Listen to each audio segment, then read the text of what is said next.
again, psychodynamically oriented from my master's program and kind of carried that on, is I've learned to take a major, me, you talked about this a little bit, a neutral stance.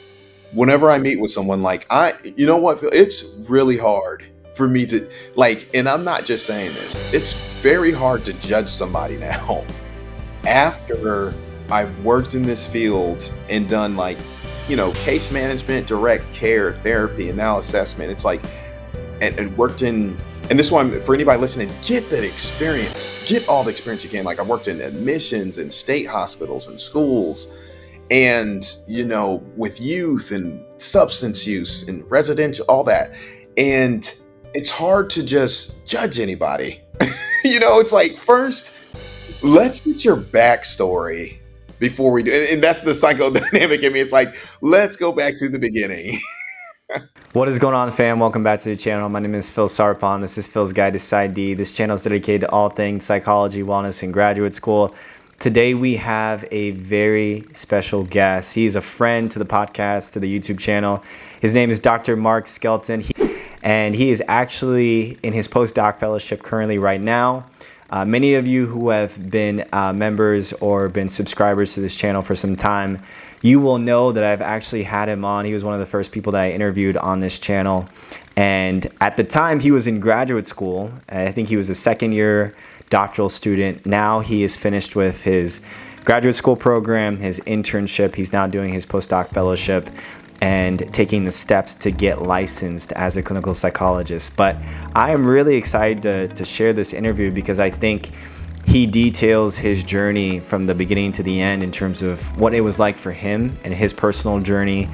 And I really appreciate the insights that he had in this interview. And so I'm really excited to share it all with you. If you have not already, please subscribe to the channel, like this video, share this video.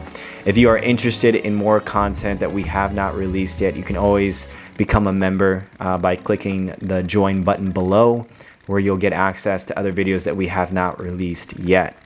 And with that, we'll just jump right into the interview.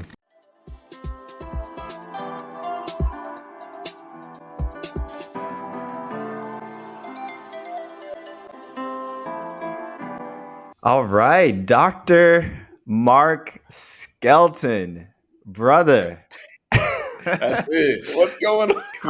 How does it feel to hear that doctor part? Because the last time we talked, you were still in grad school. Now you got that full title. How does that feel? Man, we're spiritual, theologically. It's humbling. It's really humbling because at the end of the day, like it says, the greatest among you is your servant.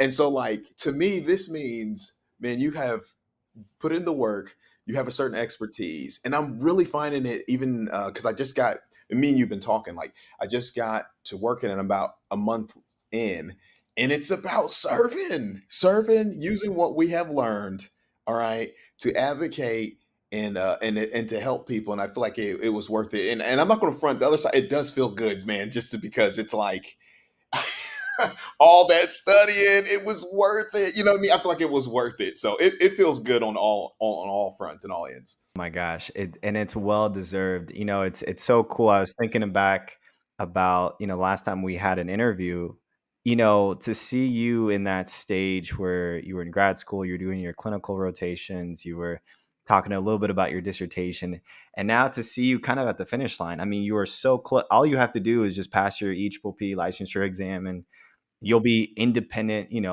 a licensed psychologist. And so I think what's cool is I've been able to see kind of your trajectory and your journey of from the beginning to the finish. And I think it's probably really inspiring for other people too, who are just starting out, to see someone who is really near the finish line, because I think it gives that hope and that inspiration to kind of continue one step at a time. And so for you, take us through your journey. What moments do you feel like you have shaped you? Whew, where do you even begin? How much time we got? I would, you know what? I would actually say, I feel like everybody's background definitely plays a role. And you probably even know this from certain classes, like even, I'm psychodynamically trained. It's just a lot of people's life experiences impacts their practice, like Adler and Freud and, all these different names Karen Horney, and so I think the same is same for me. It's just like I'm a product of my environment. Spirituality is important. African American, so culture is very important. Background, and I believe that shaped me along the way. And it was, and I will say, it wasn't like a this, then you do this, and then you do this. It's kind of like whoa, and then you back this way, and then So I, you could probably relate. So for me, it's just like I didn't say, "Hey, I'm going to go be a psychologist." But I knew I wanted to get a doctorate in psychology. But then, so in undergrad, from Indiana, it's just like I realized there's so many different types. There's social psychologists, experimental psychologists, neuroscientists that do certain things, and then clinical psychologists. And so for me, I think it was just getting the experience, the background, learning, keeping an open mind, and staying in prayer throughout, and just taking those opportunities when they present themselves. So I would say, even for me, I did the undergrad, and then I was interested, and this is part of that thing where the wiggly thing is like I was interested in actually going to medicine, and I did an internship at the IU School of Medicine, and I was like, I don't know, and nothing to knock medicine at all, but I think it's more about that individual. And it's not one size fits all. For me, spirituality was important. So I ended up going to a master's program that integrated spirituality into therapy and psychotherapy. And then from there, kind of got the doctorate, and boom, now I'm here. So, I love that. And I think what you're talking about is something really important in that it's personal to the person. Everyone's one journey is going to be different. And I think what's cool about your journey is that yeah, you were already a master's level therapist. And so you were working into that. And then when you got into the doctoral program, there were certain courses in your master's program that contributed to your doctoral program, right? So you actually had a shortened doctoral program. Is that correct? yeah, man, praise God for that.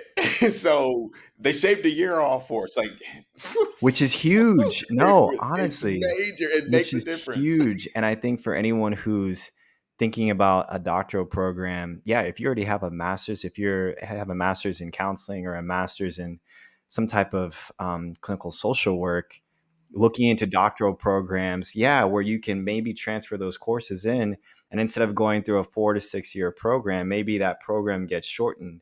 But I think one of the questions that I wanted to ask you is that in that, how did you balance those academic milestones along with kind of taking care of your personal well-being, your family life? Like, what was the academic rigor like for you in terms of that transition? I feel like all what you just asked and all that ties together again, and it goes back to I feel like the theme is it depends on your individual circumstances. Because for me, at the time of my master's, I was married, children.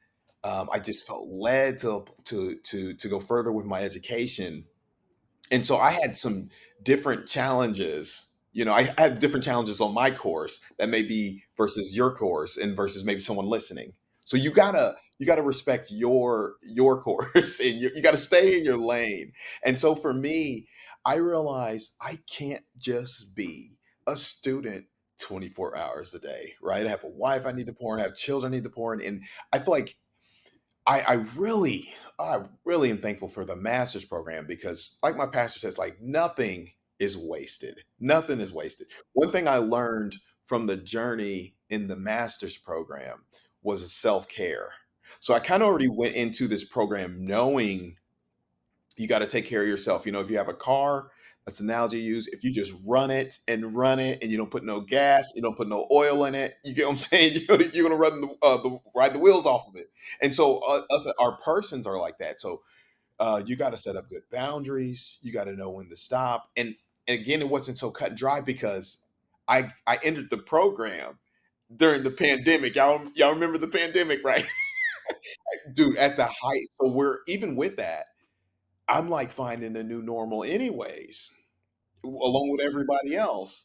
And so I learned I got to a point, it took me, I'm not gonna lie, it took me about a year and about a half to really start getting to the point where I was like, okay, at 6, studies cut off. You know what I mean? After on the weekends, I'm not doing, certain there's you have to set your limits and your boundaries. And honestly, I've read some literature on that. It's like in the therapeutic space, when you keep it at 50 minutes for that session and not let it pour over, you tend to do better, more effective work. So when I got to the point where I was like, you know what, I'm stopping at 5 on today, then I feel like I was more intentional with my study. Oh, wow. Oh, that's good. Setting that boundary. I mean, it's hard, but from what you're saying, I think that is so valuable because I think in grad school, we're bombarded by so much stuff, like with schoolwork and dissertation and research. And I've had different supervisors over the years who will email me certain things at 10 o'clock at night, and I'm tempted to look at that email. And so when you have other people too outside of your circle who are kind of invading those boundaries, how do you push back on that? How do you kind of set those boundaries for yourself? Because it is a form of self-care. And I think what I appreciate about your journey is that I've had so many questions from students who are married, who have spouses and partners, who have kids, who are wondering what it's going to be like for me to go into graduate school with family, right? Because you're not just doing this for yourself, you're doing this for your family, but you also want to make sure that you're not being taken away from your family because of the schoolwork or because of the graduate program. And so I think you're a testament to like how you were able to balance that. And I'm sure it wasn't done perfectly. I mean, no one is perfect in that way, but I think for you to emphasize that, I think is really important. And that kind of go, even my wife, we would talk about, we did, and there's going to be some things, and you probably understand this, that you're not going to be able to plan for. Like when we got into the program, this is where I'm saying, what are there things you consider? I think your your financial commitment, how are you going to get this paid for? You should really consider that.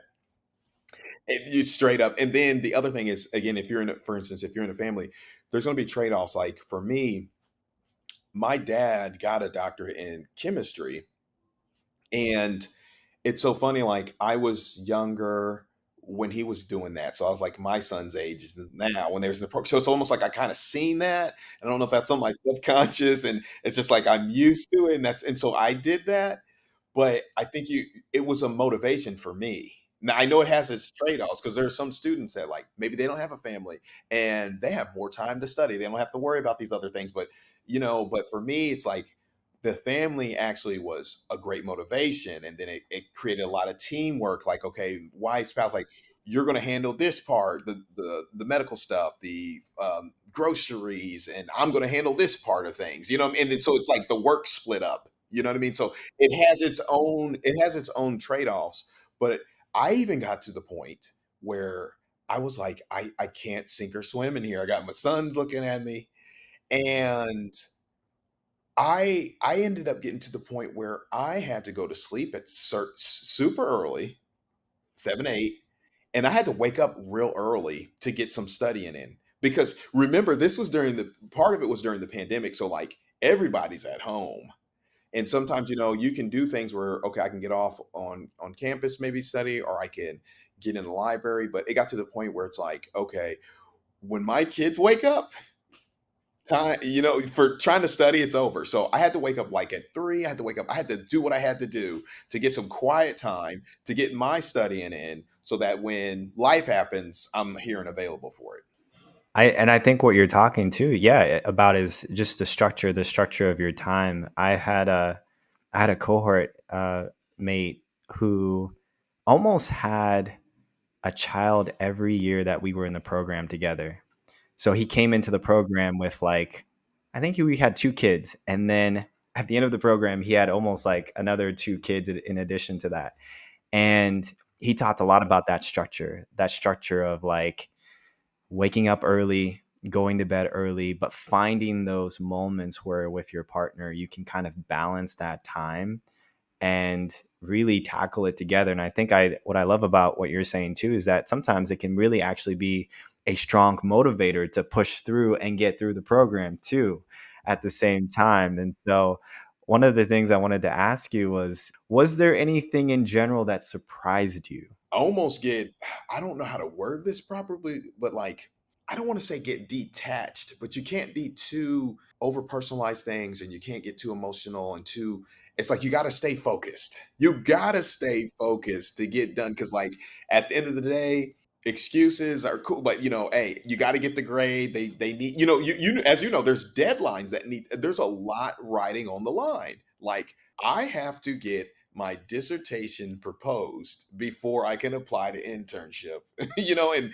if you don't get those things done in the right order, you're going to be sitting out for a little bit. You know what I mean? And so I've learned to like, hey, set the deadline, get the job done. That's one thing I've learned, like that. And then my focus on like, oh my goodness, the level of reading, the level of reading and you know what? I pray. Hope I'm not saying this as a turnoff to anybody because you could probably relate. Like I appreciate to be able to have this information though and share it. It's very fulfilling. You know what I mean? It's like you're grinding, you're getting the nuggets, and then when the opportunity comes, you help pour into people and share like the reading and the writing. I even had to get to the point where, and I wish I figured this out earlier on. You got me talking now. Like is Dick, Speechify. Are you familiar with Speechify and all the yeah. Oh my goodness. There's other like text to audio that I had to end up getting into because it's like, do you know how much energy it takes to stay focused and read and follow the line? But if something's reading to you, that energy can be more dedicated to understanding the material and not trying to. Right. You get what I'm saying? And you To can read set it. the speed too, right? There you go. There you go. So there's these little tricks and the trades that I learned. I feel like the reading and the man is just like, okay, after, we just put so much work in this set of classes. All right, now it's time for the next set. That's the thing that was kind of surprising to me. Oh my gosh. If you could go back in time, would you do anything different? No, no. Mm. I think I would have probably planned things a little better. you know. Now, how far back we talking about? Can I go back to high school? Uh, No, but you get what I'm saying. oh, Like, for I sure. think I think I would have probably just, it's funny that you say that. I really wish in my one of my professors told me this.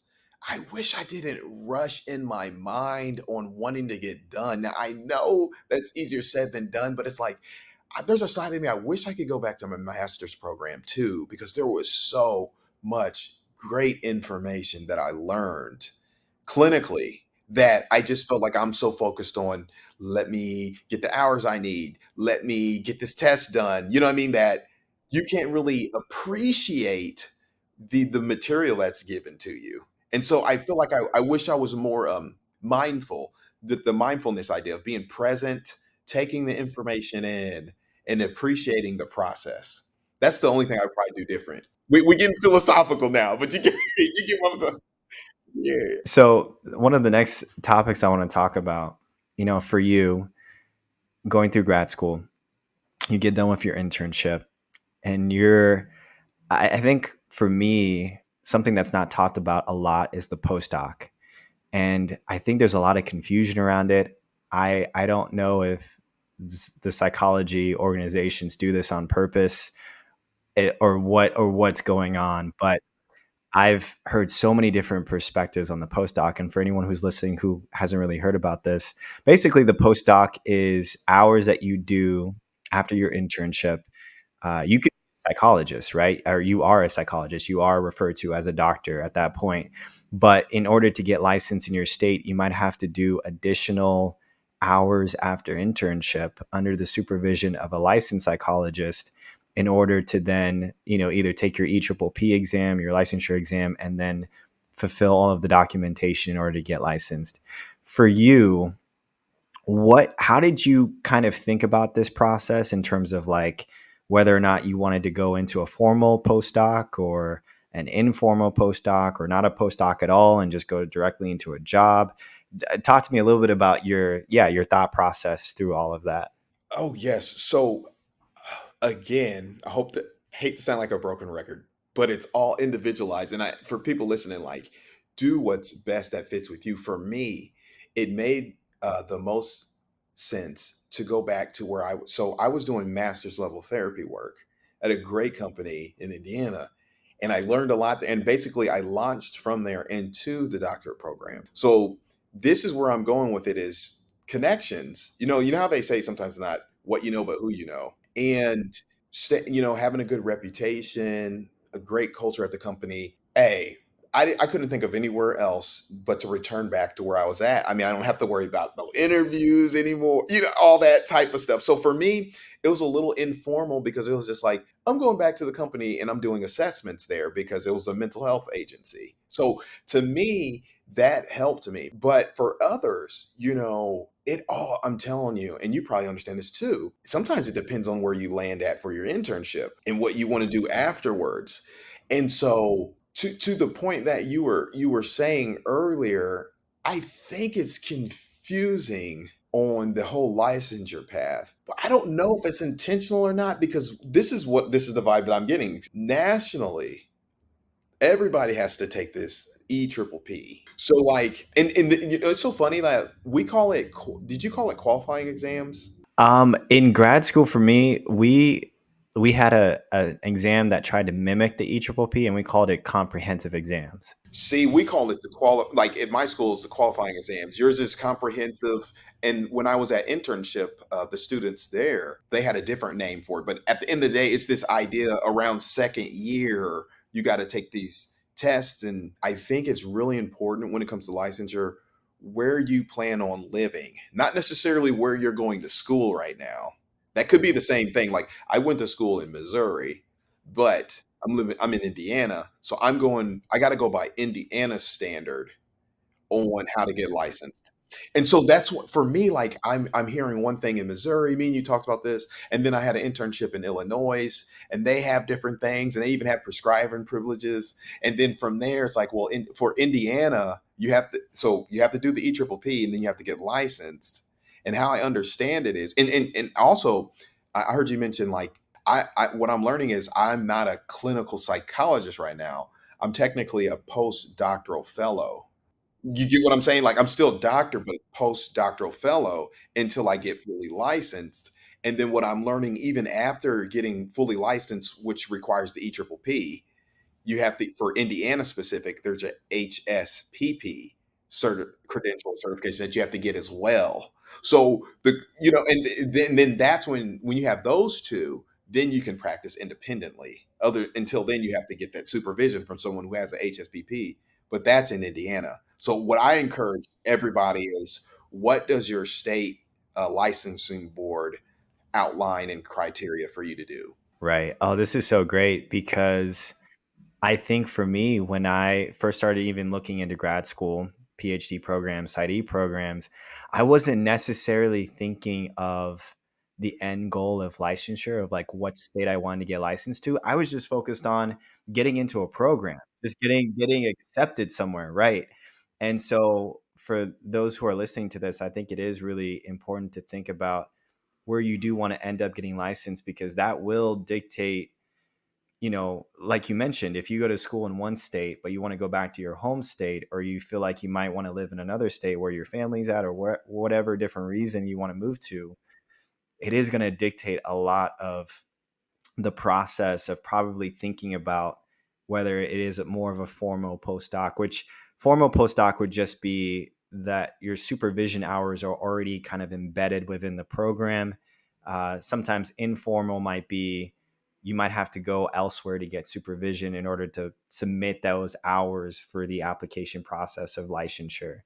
I don't know for you, like for what you're doing right now as a postdoc fellow, are those supervision hours kind of already embedded within your? It's going to be, yeah.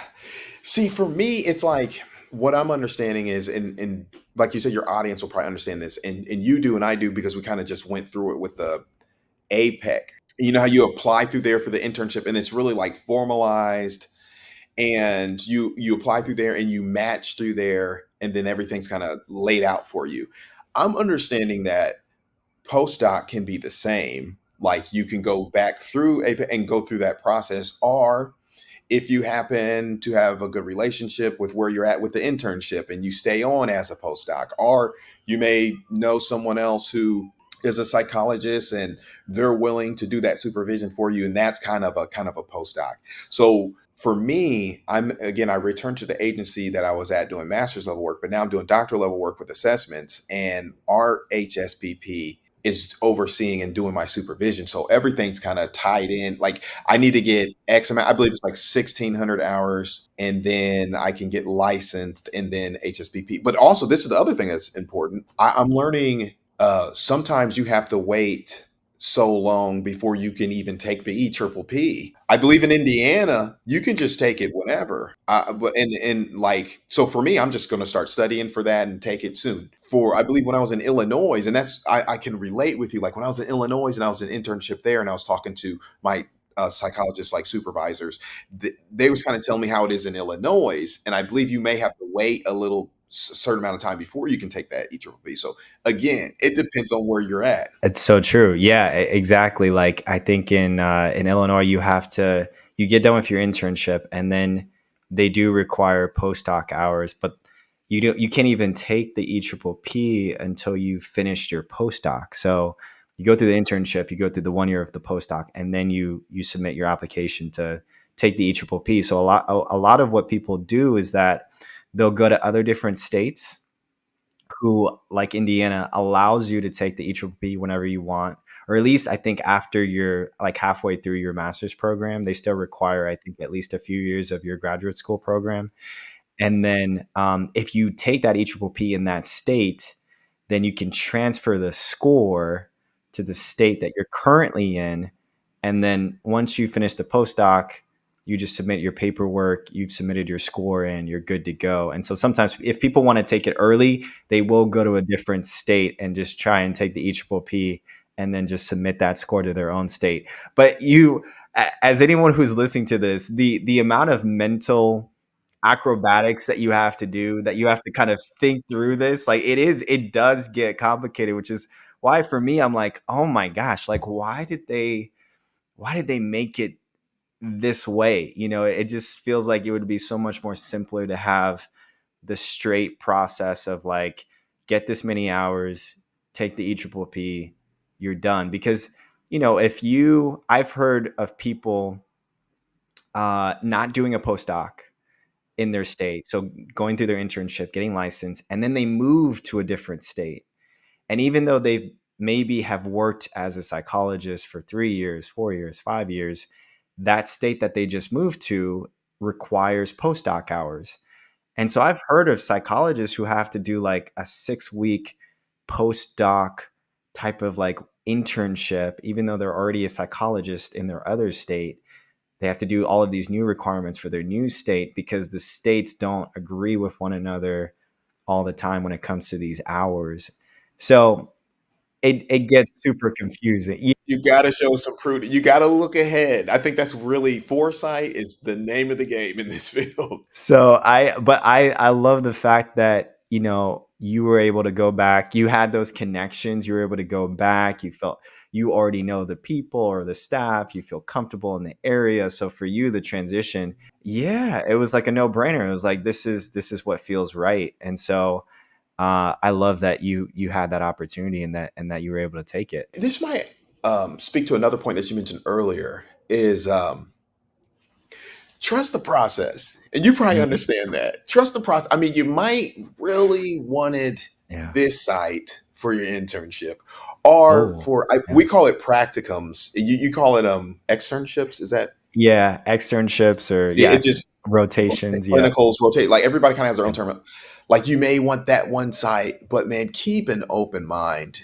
And Yeah. for me in the spiritual space, like God will work it out. Like I really wanted one Mhm. site. I got another one. I learned a wealth of experience there that I appreciate. And actually, if I could do it over, I'd probably do that one again. You know what I mean? Because what I gathered from there, because even for me, I almost was a little bit off track a little because you know how at first because I started during the pandemic because first you're supposed to do like a therapy site and then a diagnostic site and then a testing and mine it didn't go as clear and dry because of the pandemic so I ended up doing like two therapy sites in a row and I was almost like, oh man, I'm a master's level therapist, so it's like already been doing therapy. I kind of want to do testing. I want to see what that's about. But then some situation opened up where I end up matching at a great private practice neuropsych site, and I've gathered so much information from there. And then there was connections that I made from those prior sites that helped me get some letters of rec for the intern. It just works out. Like, keep an open mind. Don't get too bent out of shape and too, you know what I mean, fixated on having something a certain way. Absolutely. And I think that's great advice. One of the things I wanted to ask you is I think you mentioned that you are currently studying for the EPPP licensure exam. So I know you're probably in the beginning stages, but take us through a little bit of what that's been like for you, for anyone who's Hey, brain break, man. Like, listen, after a dissertation, writing it and then defending it and then completing the internship. And then this is the other thing you have to consider, like, it may have been different if I stayed in Illinois, but I end up moving, So like it depends on your internships and if you want. So then all that together, I took a break. I had to chill for a little bit. And then starting work. I've been learning to pace myself. I can't be just running and gunning anymore. And so I pace myself. And so what I've been doing, um, is not trying to act like a know-it-all. I think sometimes that happens to us sometimes. I'm using academic review, and I'm going to follow it. So I'm following their steps. They say, hey, 2 hours if you're going to study for 6 months, you need to study, I believe, like maybe 2 hours a day and then 4 hours on the Saturday. And then if you're going to do the 4 month plan, then you need to, up it up a little bit. So I'm actually reading each page and going through and following their pattern and do the testing and just get involved. And I'm pacing myself. I want to do the 6 month because I want to pace myself. Like, I got a new job. We just moved. I'm taking in new referrals, and I need to get used to the practice of this too. I would recommend, and this is what they say, is actually maybe get in one of those programs that gives you kind of a template or a roadmap to follow, and then stick to the road, stick to the roadmap. And even for me, and again, it goes back to, for me, contract work. It's kind of the best for the lifestyle that I have and what I'm used to. So in a sense, I take the cases that I want, and I make my own schedule. It has its own trade offs, though. Like, I have to consider health insurance, all these other different things. Then, but for me, my workday, the EPPP is going to be part of that. This is part of my professional development, how I'm seeing it. But if you get somewhere where it's like a hospital or maybe at a school or wherever you end up going, then you're probably gonna have to respect that dynamic that's set up. And so you got to tailor it to yourself.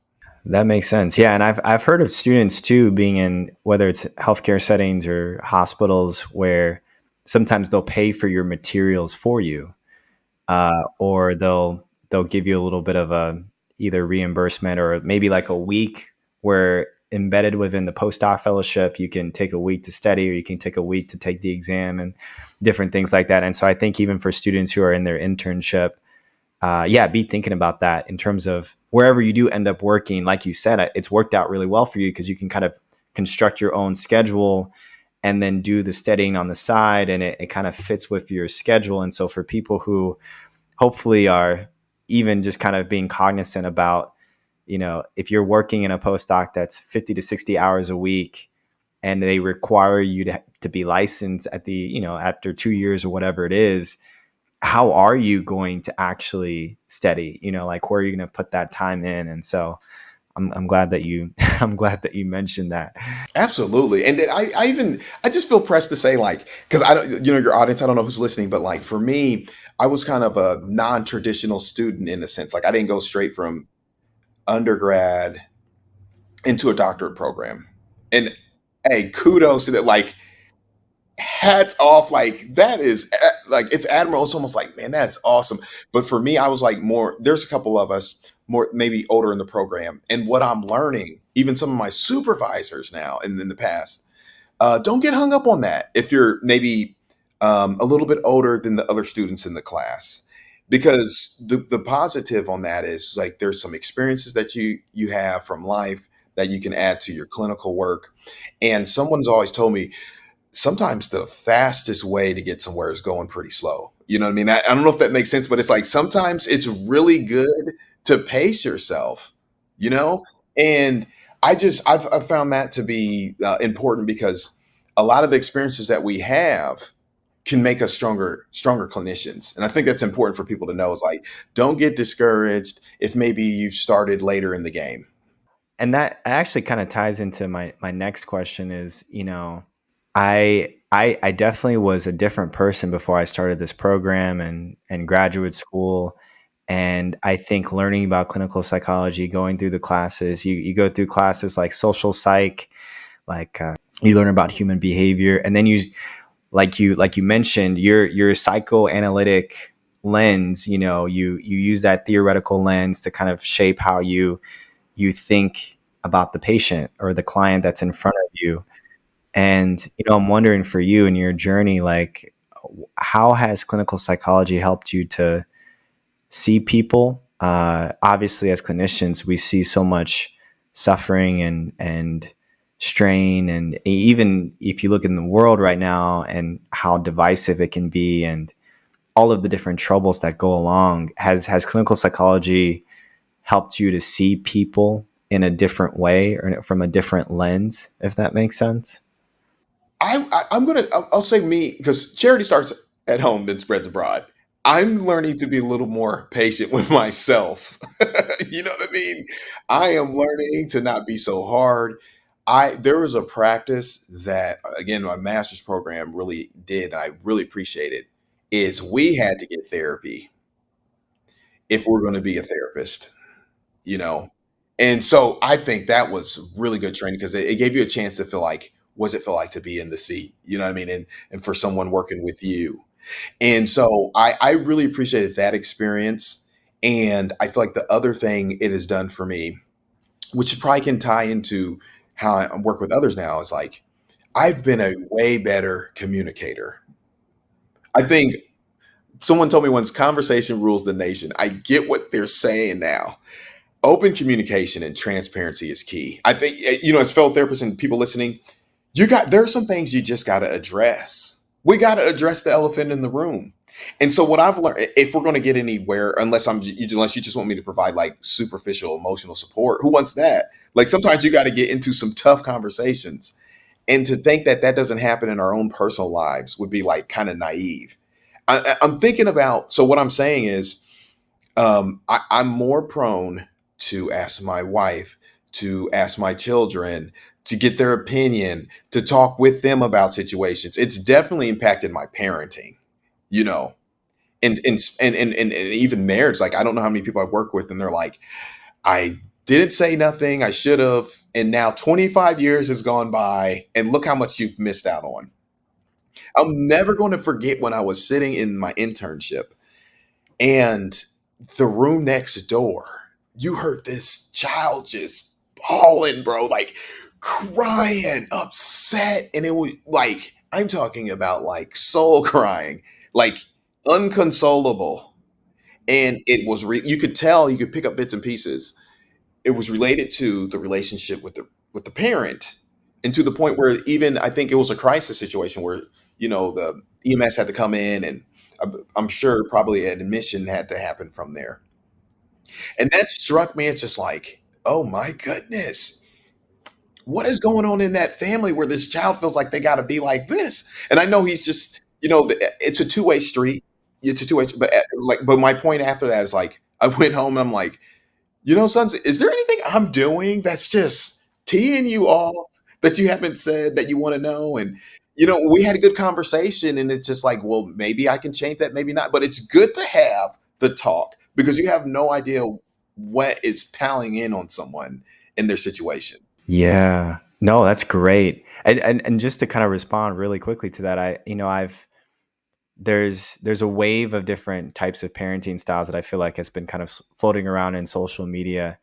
And I think one aspect that I think has been really interesting for me. I don't have children, but I have friends who have kids and things like that. And so but I think it's great when they talk about how going to their kids and, like you said, asking them almost like for feedback, like, hey, like, I really want to know, how are things going, like, almost like, yeah, how can I either do things differently to help you, or how can we work together, collaborate to make sure that, yeah, like, what that your needs are getting met. And I know of so many people who grew up in households where that line of communication wasn't there, right? And so they had missed opportunities for that. And so I think you're speaking to something that's really important, that as therapists and clinicians, from what we know about the research and the literature and all of the evidence-based ways of counseling and therapy, this is one way that we can integrate it within our personal lives as well. Right. And so to me, I feel like that kind of ties into your other point of like keeping the humanity in it. Like, love your neighbor as you love yourself. If you don't feel like being judged and pried and looked down upon, I try to bring that same mentality into the room, in the space, and from my work in psychology. And I know there's different theoretical orientations, but again, psychodynamically oriented from my master's program, I kind of carried that on.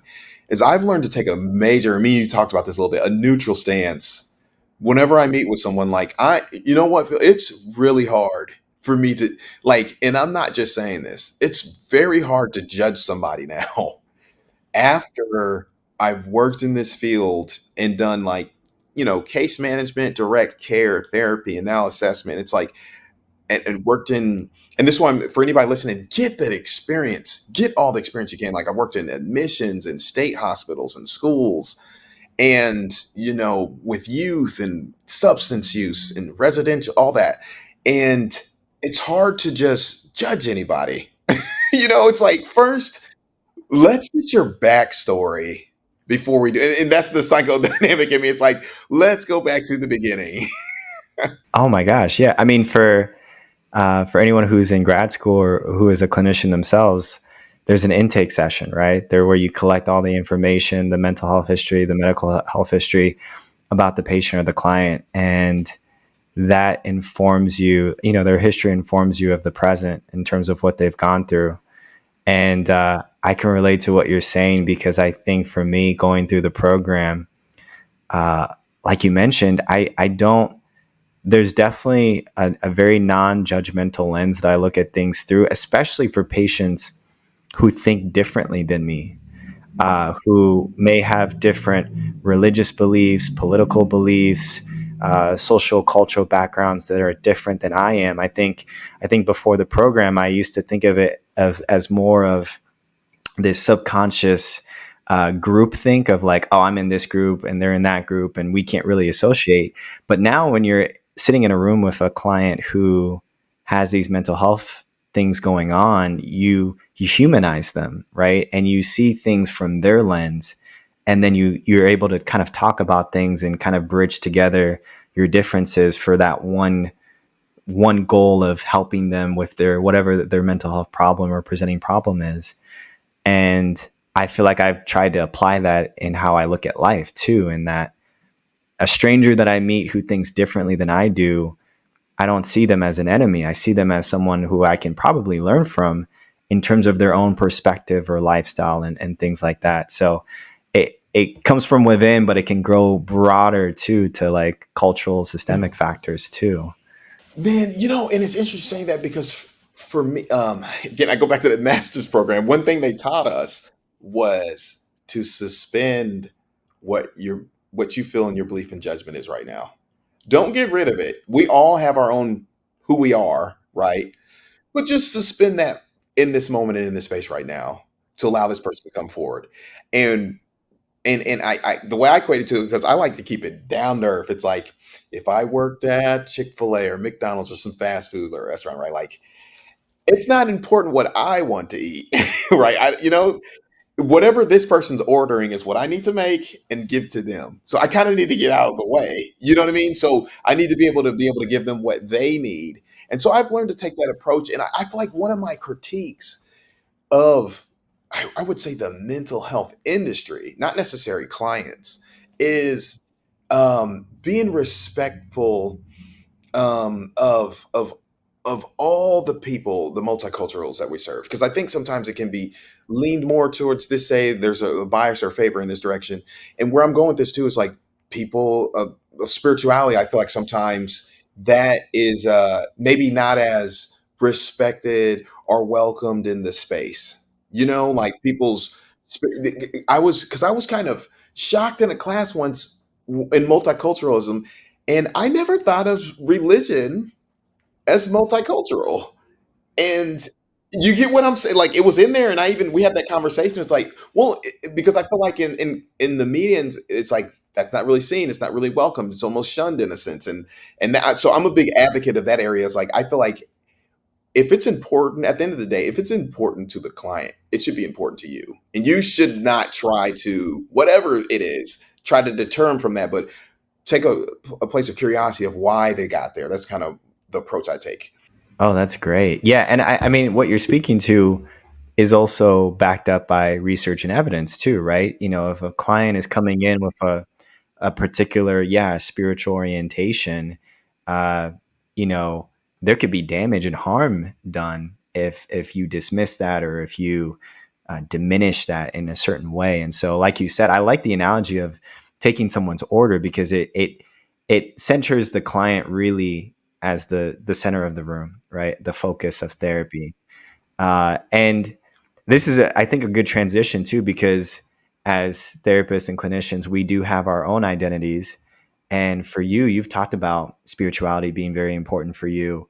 How how do you have that, or how do you see that integration of mental health and spirituality for you and your own personal identity in relation to clinical psychology? Another aspect of that I've learned from this program is research is another component. Testing and research is another component. Studying at the doctoral level, right? And so from my research, one thing I've learned, I've become a little more shrewd in the sense of like, okay, you hear a research result, you might get where I'm coming from, but then it's like, how was that question shaped or who's the sample, and you know what I mean, it's like I need to know more information. So I think it's given me like the critical analysis. It's good to be critical of something because it gives you the 360 view of it. And so for me, I'm glad I was given the opportunity um, to express my, because that's whoever you are. I think psychology is for you because there's people that think like you, right? And I was able to bring some of my background and integrate it with research on my dissertation. Like, what role does theology play in the COVID-19 vaccine decision making within African Americans?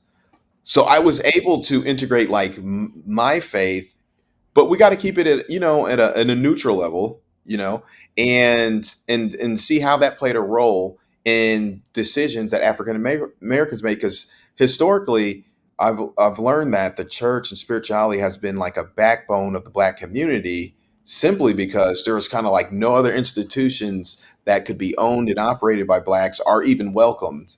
And so that's been a place where we go to find solace, to find comfort, to find community, to find all these different things. And I feel like to X that out when that person comes into the room, which, like you've even said, there's research on how that it's almost kind of like unseen.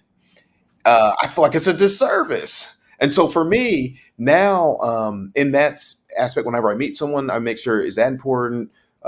Just anything, because there's a cultural question. It's like I met with someone yesterday. It's like the fact that you're a female, does that whatever your race is, does that play a role? Whatever your orientation is, like how do all these things like how does that play a role in who you are? And I feel like it's important for us as providers to be able to open up that for people. Absolutely, absolutely.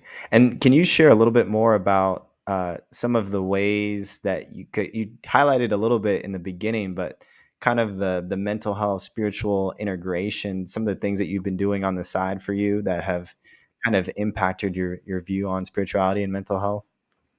So I literally just left from an event that I was able to present at just because of our conversations, and people know my interests. And like I said, I know that the company I'm at, and they know me, I know them, and just networking.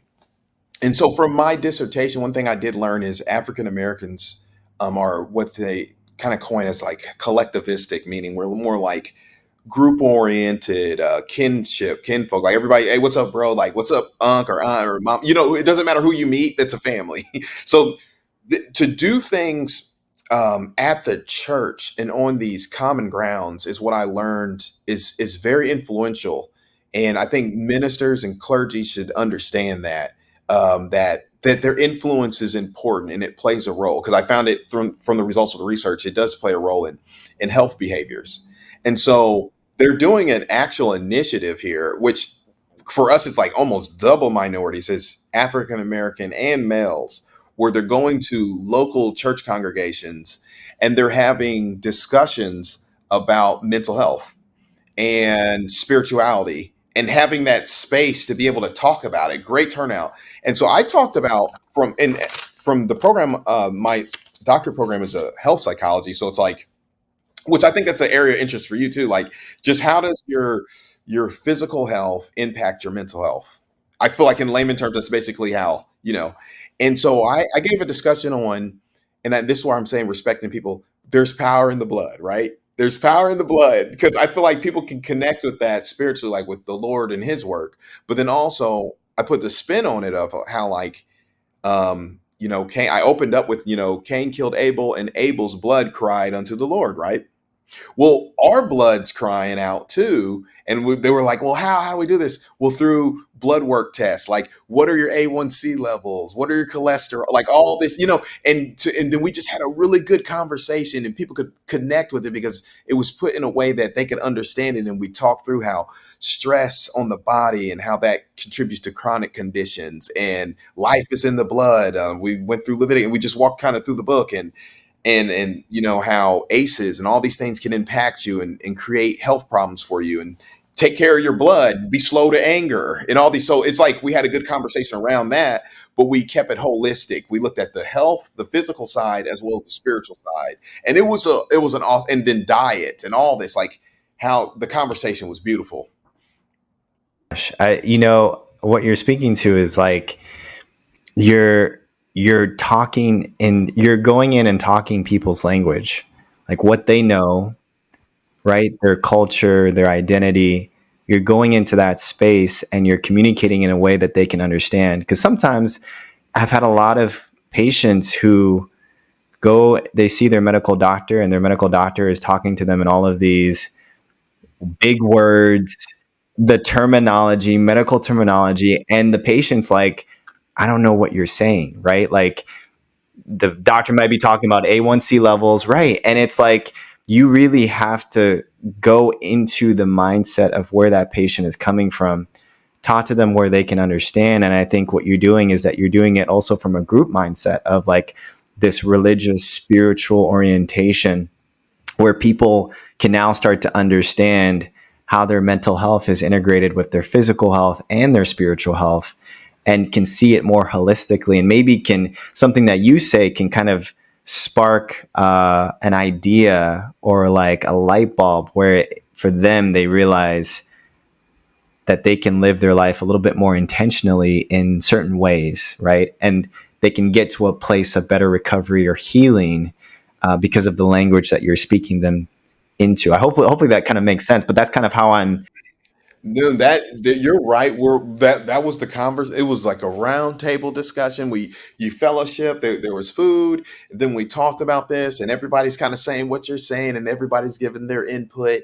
And like you said, it's down in an area where we can relate and connect with it. And I think it's an awesome work. Like they do it once a month, and they choose different congregations to host it at. So that's like one way that I've gotten involved with this. And then again, the research, and then maybe like our conversations, and just, you know, just there's work to be done. There's work to be done out here.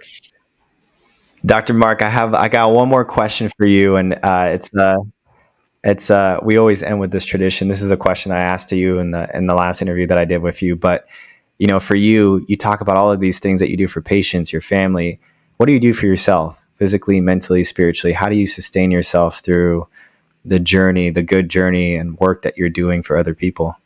Man, that's a loaded question, but I feel like we've kind of mentioned it a little bit. It's no surprise. I think, prayer, my worship, man, my prayer, my meditation, that's important. Family, we kind of discussed that. Like, hey, again, there's going to be, you know what, since school, since how that's when I picked up that practice of I'm done studying. For right now with contract, I can get overloaded, but I was like, nope. At this time, I'm leaving. It's family night tonight. I'm going. We're kicking it with the fam. You know what I'm saying? Like, I'm learning to enjoy that, having good boundaries. I think and from the health psychology, it's very important that I call it the bloody triangle: smoking cigarettes, not working out, and eating unhealthy. It's like the worst thing that you can do. So like I've take care of my health. Like I make sure I get some fitness in, man. I got to get the blood flowing and moving, and because I know you got to know yourself. Stress kind of hangs in my chest, and so I got to do things or get moving. So I do that, and then I have good fellowship. I take time for me, reading, and self care. Man, that's what you got to do. And I Wow. read a few mystery novels. Man, I love mystery Oh, novels. That's my that, Agatha Christie. You gotta, oh, that's great. No, honestly, yeah. what you just what you just spit out is so many different ways that you take care of yourself: the physical, the mental, the spiritual, and it's individualized. It's tailored for you and personalized for you, and it's a journey too in terms of what you realize where what works and what doesn't work. But like you mentioned, going back to the boundaries, so often life gets so busy and we start to take less care of ourselves. And I think what I really appreciate that you mentioned is that having that boundary where you're investing in your health, right? And regardless of how busy life gets, that sustains you. That portion of self-care, self-love, giving back to yourself, that's what really sustains you throughout all of it. And I'll leave off on this thought because this conversation came from that meeting that I had at the congregation, and it's what you're speaking to. My pops, he passed at 66. It's young, okay, and everybody was sharing examples of one of the elders in their households that's passed early, and look, he's going to miss out on the fellowship with his grandchildren. You get what, like, so that health piece is so much more important than love the late great Dr. John D. Skelton Jr. I got to put him out. I love that. He was a good father figure. But I want the point I want to make is like it's good to take care of our health so we can be around for that next generation. We need to be able to be there for that. So it's not eating and all this pleasure prone should be bigger than us. It should be about the community. You get what I'm. It should be about. Oh my gosh. I mean, I'm reminded of like those existentialists or those existential crises that we all face, right? When it comes to death. But the point of like how we live our life, how intentional and purposeful we are in our life, not only impacts us, but it's going to impact other people too around us. And so, Dr. Mark Skelton, I love saying Dr. Mark. I really appreciate having this conversation with you. Thank you so much for your time. And thank you for sharing your journey with us, because I think for people who are looking to apply to grad school or who are already in graduate school, sometimes it's hard to see the finish line. And I think when you get to hear perspectives and stories of people who are nearing their graduate school journey, but also starting to begin their career journey, I think it gives hope. And your insights, I think, provide hopefully a lot of encouragement for people. So thank you for your time. This man, it is worth it, bro. It's worth it. I had that conversation with people with my internship. I was like, when I went and defended and then graduated, I was like, oh, it's like you feel it's worth it, man. All that struggle and the studying and the late nights, man, it's worth it. Worth it. There's a lot of work to be done out here. That's a great way to end. And I know hopefully in the future we'll have you back on. This has been great. Thank you so much.